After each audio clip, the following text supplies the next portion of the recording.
젊었을 때는 몰랐는데 달력이 한 장 남은 12월 달이 되면 나도 이제 나이가 한 살 더 먹는구나 하는 그러한 생각을 하게 됩니다. 그리고 이 12월 달에 또 끝자락에는 크리스마스가 있습니다. 그런데 이 크리스마스의 진정한 의미는 하나님이 우리 타락한 인생에게 최고로 굉장한 선물을 주신 그러한 날이라는 것입니다. 바로 하나님 자신이 예수라는 이름으로 약속된 그리스도가 되어 이 땅에 사람의 모습으로 탄생한 날을 크리스마스라 합니다. 사람들은 하나님의 선물인 예수 그리스도의 탄생을 기뻐하며 환영하였습니다. 그리고는 서로가 서로에게 작은 선물을 주고받으며 격려하며 이웃들을 돌아보게 되었습니다. 이라는 것이 점차 조직화되어 사회에서는 봉사활동, 구제활동 등으로 나타나 참으로 아름답고 좋은 마음들의 결과를 나타내기도 합니다. 하지만 이러한 것들은 하나님이 우리를 사랑함에 우리가 하나님의 사랑의 정신을 이어가는 것이지 하나님의 사랑의 본질은 아닙니다. 그러므로 이러한 이웃 사랑의 돌봄의 정신을 바로 알고 그 정신이 희석되지 않도록 주의해야 할 것입니다. 왜냐하면 하나님이 우리에게 주신 것은 영원한 생명이요 우리가 이웃에게 주는 그것은 약간의 물질로 잠깐 고통을 잊게 하는 그러한 마약 같은 것이기 때문입니다. 그러므로 우리는 가장 가까운 이웃 한두 분에게는 절대 올해는 잊지 말고 꼭 작은 선물 하나 준비하여야 할 것이나 그 선물 속에 하나님의 생명을 담은 소망을 선물함이 옳다는 것입니다.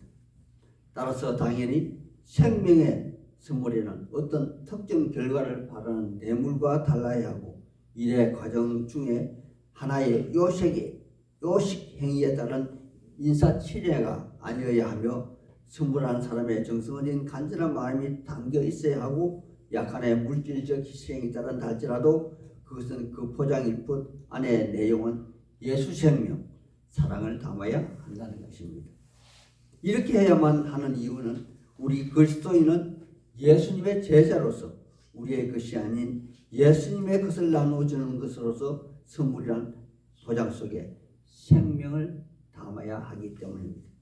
오늘 본문을 통하여 예수님은 우리에게 어떻게 오셨으며 그로부터 받은 선물의 의미를 되새겨보고 그분의 정체성과 그분의 사역에 대하여 알아보도록 하는 그런 시간을 갖게 하겠습니다. 본문 18절에서 25절의 말씀은 그리스도의 태어나심에 관하여 말씀해 주고 있습니다. 남편 요셉은 그 정혼한 아내 마리아와 약하는 상태에서 그 약혼녀가 동거하기 전에 성령으로 임신을 하게 되었고 아무것도 모르는 요셉은 약혼녀가 임신을 한 사실을 알게 되므로 그래도 그녀를 보호하기 위해서 가만히 그 정혼을 파기하고자 마음을 먹고 있던 때입니다. 그 당시 이 약혼한 여자가 다른 남자와 관계를 맺게 되면 공개적으로 돌에 맞아 죽는 것이 그 사이의 일반적인 법칙이었습니다. 그러한 마음을 가진 요셉에게 주의 천사가 밤에 꿈에 나타나 약혼한 마리아가 임신한 아이에 대해 말씀을 들려주고 그 꿈 이야기를 통해서 아기의 탄생의 비밀과 예수라는 이름을 통하여 구약 성경에 예언된 말씀이 성취되는 것을 알려준 것입니다. 우리의 예수님은 그의 어머니가 하나님의 영 성령으로 잉태하여 태어난 아주 특별하신 분이십니다.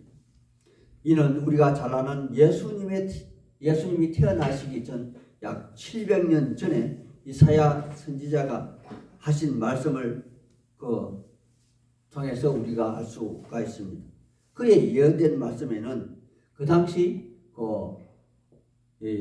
아람왕 러신과 북이스라엘 베가 왕이 연합하여 남유다 아스 왕을 치려 내려오나 결단코 그들은 남유다를 패퇴시키지 못하고 남유다는 굳건할 것이며 건재할 것이란 그러한 징조로 그 말씀을 주신 것입니다.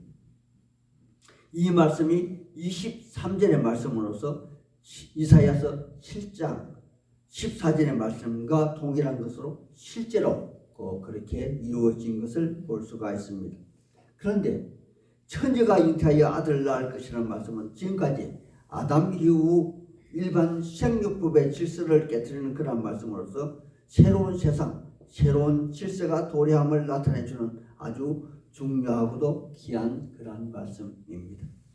이 말씀은 이사야 시대를 훨씬 초월하여 아브라함과 노아의 시대를 거슬러 올라가서 최초의 사람 아담의 시대까지 거슬러 올라가는 그러한 말씀이기도 합니다. 이 말씀 또한 우리가 잘 아는 창세기 3장 15절의 말씀으로서 여호와 하나님이 아담을 타락하게 함으로 그의 백성을 삼은 뱀에게 주신 그런 말씀입니다. 제가 찾아서 읽어드리겠습니다. 내가 너로 여자와 원수가 되게 하고 내 후손도 여자의 후손과 원수가 되게 하리니 여자의 후손은 내 머리를 상하게 할 것이요 너는 그의 발 뒤꿈치를 상하게 할 것이라. 그런 말씀입니다. 여호와 하나님의 사람들이요 이는 최초에 뱀에게 유혹되어 유혹을 받아 하나님의 세상에서 부림을 받던 여자는 그의 사랑하는 남편 아담까지 하나님과 원수가 되게 하였고 뱀의 노예가 되게 하였다는 것입니다. 그들은 범죄 이전에 그 어떤 후사도 생산하지 못한 그러한 상태입니다. 따라서 창조의 세계에서는 더 이상 온전한 사람은 존재하지 않게 됩니다. 이제 세상은 온통 뱀의 세상이 되었고 그 뱀은 여자와 철저히 원수가 되었습니다. 하지만 그 여자 역시 뱀의 노예가 되어버린 그러한 상태에서 어찌할 수 없는 그러한 세상이 되어버렸다는 것입니다. 여호와 하나님의 사람들이요 최초의 에덴 동산은 모든 것이 과하고 부족함이 없어서 그들 아담과 하와 둘만으로도 충분하고도 완전한 그러한 낙원이었습니다. 하지만 그들이 하나님의 말씀을 어긴 대가로 에덴 동산에서 쫓겨난 이후 생명과 씨를 더 이상 먹지 못하는 관계로 다시 말씀을 드린다면 하나님과의 약속을 어긴 대가로 제2의 대가로 죽음이 뒤따르게 되는 것입니다. 그로부터 아담과 하와의 생육 번성은 그 목적이 완전히 변질되어 버렸습니다. 여자는 범죄의 대가로 잉태하는 고통을 더하게 되는 것이고 그러한 생육법은 죽음에서 죽음으로 또 죽음에서 생명으로 생명을 이어가게 되었고 남자에게 더해진 행벌은 잉태하는 여자와 다음 세대를 이어가는 아기를 위해서 이마에 땀이 흐르도록 일을 해야만 했던 것입니다. 이는 진정 남자의 후손이 아닌 범죄자 아담의 후손이 아닌 여자의 후손이 나와서 다시 에덴의 낙을 회복하는 그때까지 로마서 11장에 등장하는 이방인의 충분한 숫자가 차기까지 계시록 7장에 이스라엘 숫자가 14만 4천 명이 차고 흑한 무리가 흰옷을 입고 손에 종려나무 가지를 들고 어린 양을 찬양할 때까지 계속될 것이며 그때가 되어야만 비로소 진정 그들을 잉태하는 고통과 부여하는 수고를 면하게 될 것이라는 그런 말씀이기도 합니다. 이는 마태복음 22장 23절 이하에 예수님과 사두개인과의 부활 논쟁에서 7형제의 장남이 장가들어 아들이 없어 죽고 그의 동생이 그 형수를 취하는 계대법을 설명한 것으로서 이 7형제와 동거한 한 여인은 누구의 아내가 될 것이냐는 사두개인의 질문에 예수님이 답변하는 것으로서 30절에 부활 때는 장가도 아니가고 시집도 아니가니 아니감으로 천사와 일반으로 영적인 존재가 된다는 그런 말씀으로 대변하는 것입니다. 이것을 다시 풀어 말씀을 드리자면 결혼을 하지 아니하므로 잉태하지 아니하며 아이를 낳은 수고도 없다는 그런 말씀으로 해석이 되는 그런 구절입니다. 이 말씀처럼 천의 후손으로 오시는 분은 창조의 세계에서 변질을 가져오는 범죄자 아담의 질서를 무너뜨리는 온 우주의 질서를 회복시키는 전환자로 오시는 그러한 분이시라는 것입니다.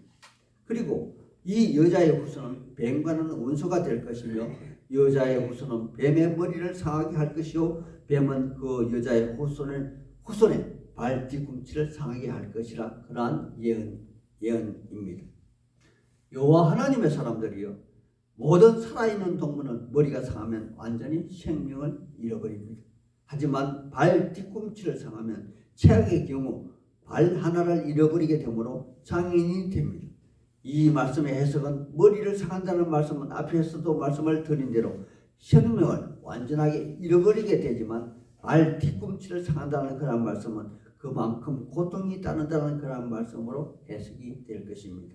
이처럼 뱀의 머리가 상하게 되는 것은 계시록 19장 19절에서 20절에 이렇게 기록하고 있는데 제가 읽어드리겠습니다. 그 짐승과 땅의 임금들과 그들의 군대들이 모여 그 말탄 자와 그의 군대와 더불어 전쟁을 일으키다가 짐승이 잡히고 그 앞에서 표적을 행하던 거짓 선지자도 함께 잡혔으니 이는 짐승의 표를 받고 그 우상에게 경배하던 자들의 표적으로 미혹하던 자라. 그 둘이 산채로 유황불 못에 던져졌다 이렇게 기록하고 있는 것입니다. 그리고 여자의 후손이 당하는 발 뒤꿈치의 고난은 우리가 잘 아는 대로 뱀의 그 독에 중독이 되어서 십자가 죽음을 맞이한 어린 양이신 우리 예수님을 상징합니다.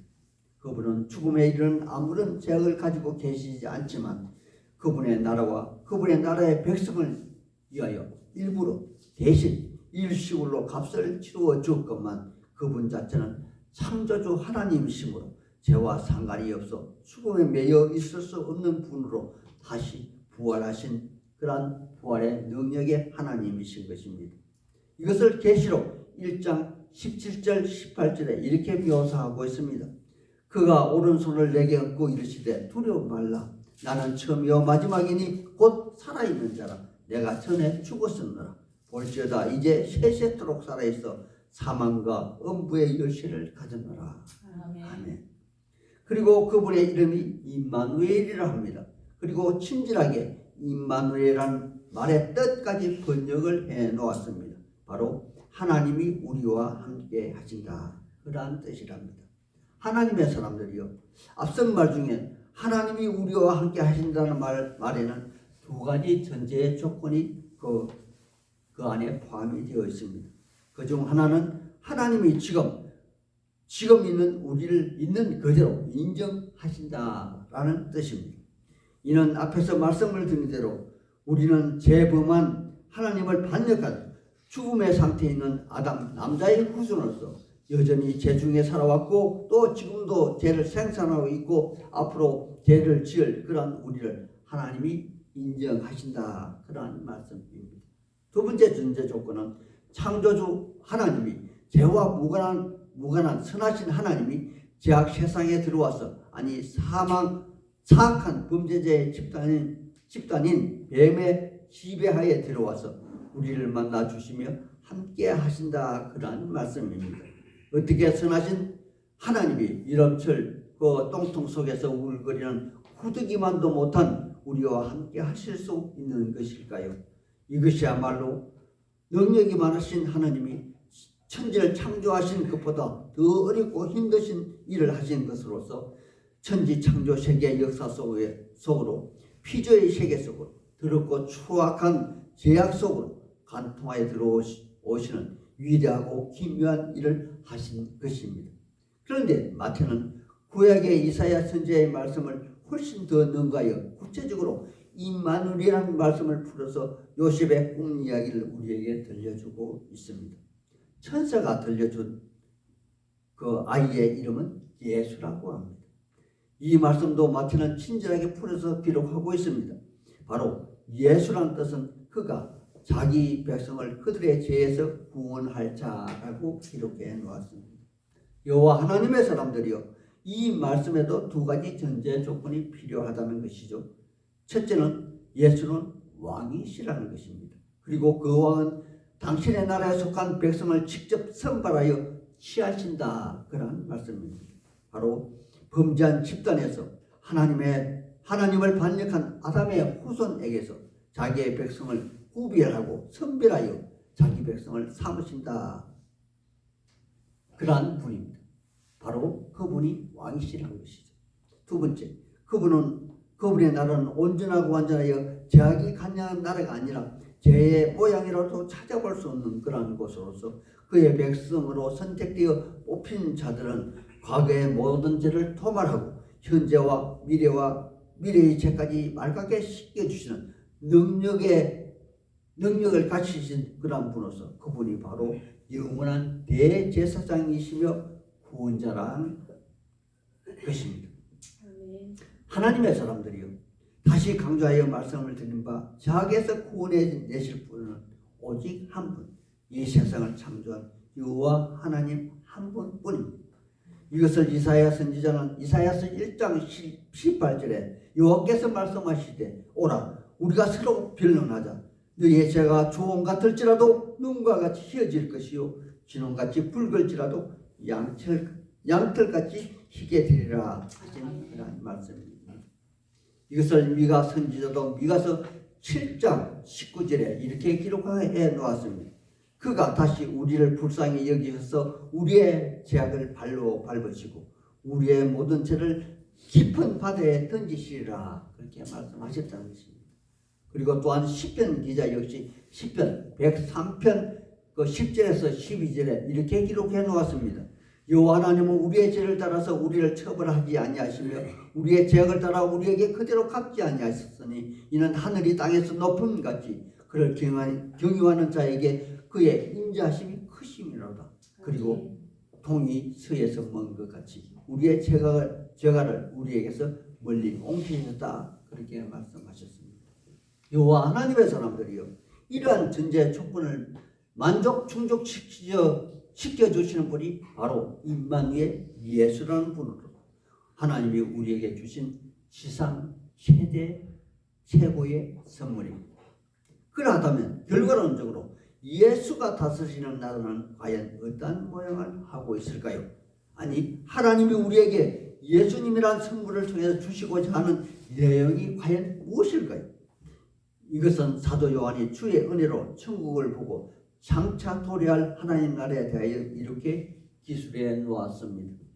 계시록 21장에서 1절에서 7절의 말씀입니다. 같이 한번 요한계시록 성경 맨 마지막 성경 요한계시록 22장이 마지막이죠.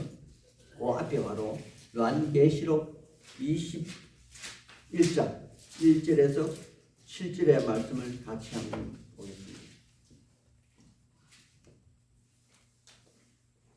천천히 찾으십시오.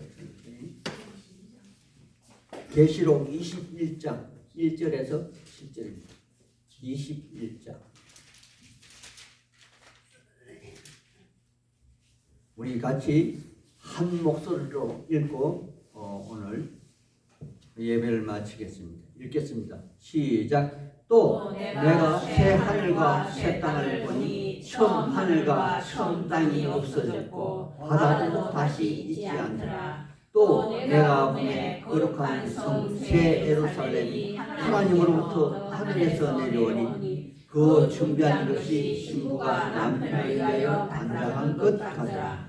내가 들으니 보좌에서 큰 음성이 나서 이르되 보라, 하나님의 장관이 사람들과 함께 있음에 하나님이 그들과 함께 계시니 그들은 하나님의 백성이 되고 하나님은 친히 그들과 함께 계셔서 모든 눈물을 그 눈에서 닦아주시니 다시는 사망이 없고 애통하는 것이나 곡하는 것이나 아픈 것이 다시 있지 아니하리니 처음 것들이 다 지나갔음이로다.